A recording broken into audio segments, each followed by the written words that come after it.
شرمگاہ کو ہاتھ لگانے سے وضو ٹوٹ جاتا ہے۔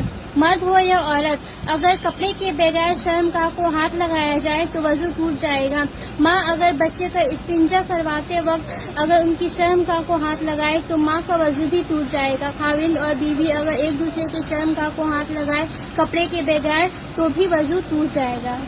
بسم اللہ الرحمن الرحیم۔ جواب عرض کرنے سے پہلے اس ویڈیو سے متعلق میں عرض کروں گا کہ اصل کی جو سلسلہ شروع کیا تھا یہ فرحت ہاشمی صاحبہ نے کیا تھا۔ اب وہ دوسرے مسائل پر بھی گفتگو کیا کرتی تھی، تفسیر بھی کرتی تھی اور دوسرے مسائل بھی زیر بحث آتے تھے، لیکن وہ اس طرح کے مسائل بھی بیان کیا کرتی تھی جو شرم سے متعلق ہوتے تھے، حیا سے متعلق ہوتے تھے۔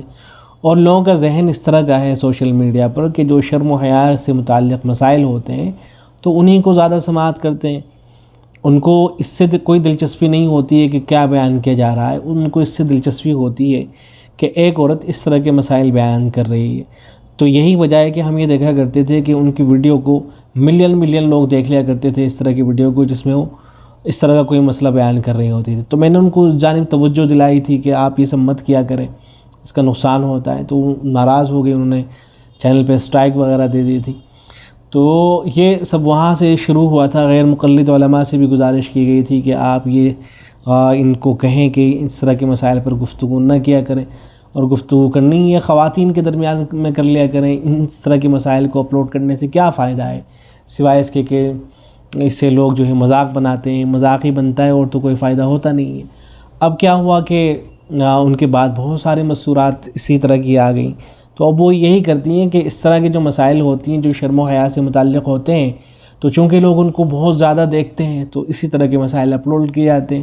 ابھی بیچاری کوئی چھوٹی سی لڑکی ہے، کم عمر کی لڑکی ہے، اس سے کوئی یہ سمجھائے کہ بھئی پردے کی کیا اہمیت ہے، آپ کو چہرہ چھپانا چاہیے، آپ کو اس طرح سے مسائل نہیں بیان کرنے چاہیے، تو کسی نے سمجھا دیا ہوگا کہ آپ اس طرح سے بتائیں گی تو لوگ زیادہ سے زیادہ آپ کو دیکھیں گے، تو بیچاری یہ کرنے پہ لگی ہوئی ہے، اس لیے اس طرح کا مسئلہ بیان کر دیا ہے۔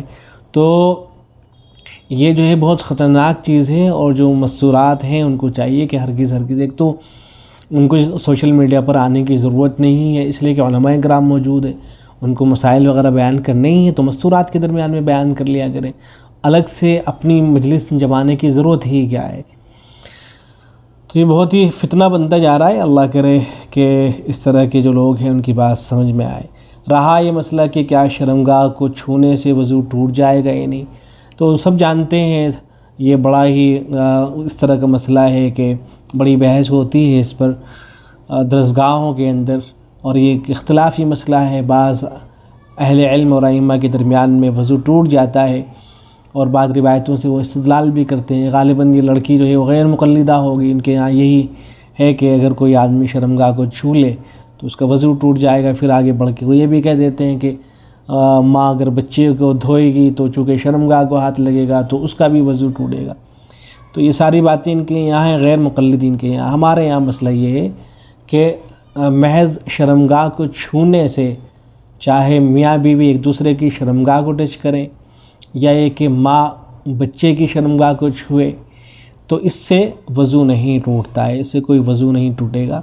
شرمگاہ سے کچھ نکلے گا تو اس صورت میں تو وضو ٹوٹے گا، ورنہ تو وضو نہیں ٹوٹے گا۔ اور اس سلسلے میں جو روایت ہے وہ اس طرح سے ہے، حضرت قیس ابن طلق وہ اپنے والد سے روایت کرتے ہیں، وہ کہتے ہیں کہ ہم نبی اکرم صلی اللہ علیہ وسلم کے پاس میں آئے، فجاء رجل کأنہ بدوی، تو ایک شخص آیا گویا کہ وہ دیہاتی معلوم ہوتا تھا، فقال یا نبی اللہ ما ترى في مس الرجل ذکرہ بعد ما يتوضأ، تو اس نے کہا کہ یا نبی اللہ آپ کا کیا خیال ہے اس شخص کے بارے میں جو وضو کر لیتا ہے، وضو کرنے کے بعد اپنے ذکر کو چھوتا ہے۔ فقال، تو آپ صلی اللہ علیہ وسلم نے ارشاد فرمایا، هل هو الا مضغة منه او قال بضعة منه، آپ صلی اللہ علیہ وسلم نے ارشاد فرمایا کہ وہ اس کے جسم کا ایک ٹکڑا ہی تو ہے، اس کے جسم کا ایک حصہ ہی تو ہے۔ تو یہ روایت ابو داؤد کے اندر ہے، ترمذی کے اندر بھی ہے مختلف الفاظ کے ساتھ میں، اور مختلف کتابوں کے اندر ہے۔ تو اللہ کے نبی صلی اللہ علیہ وسلم نے یہ فرمایا کہ اس کے جسم کا ایک حصہ ہی تو ہے، جس طریقے سے جسم کا ایک حصہ ناک ہے، اس کو چھونے سے وضو نہیں ٹوٹتا ہے۔ آگ جسم کا حصہ ہے، اس کو چھونے سے وضو نہیں ٹوٹتا ہے۔ بالکل اسی طرح سے اگر کوئی آدمی اپنے ذکر کو چھو لیتا ہے، چاہے کپڑا درمیان میں حائل ہو یا ویسے ہی کوئی چیز درمیان میں حائل نہ ہو، تو اگر اس کو ٹچ کر لیتا ہے تو اس سے وضو نہیں ٹوٹے گا۔ ہاں، وہاں سے اگر مزی نکلتی ہے تو ایسی صورت میں وضو ٹوٹ جائے گا، منی اگر نکلتی ہے تو پھر غسل ضروری ہو جائے گا۔ تو یہ مسئلے کی تفصیل ہے۔ تو ان کے یہاں یہ مسئلہ ہو سکتا ہے، ہمارے یہاں مسئلہ نہیں ہے۔ ہمارے یہاں جو مسئلہ ہے وہ میں نے عرض کر دیا ہے۔ اللہ اس طرح کی مسئلات کو ہدایت سے نوازے۔ السلام علیکم ورحمۃ اللہ۔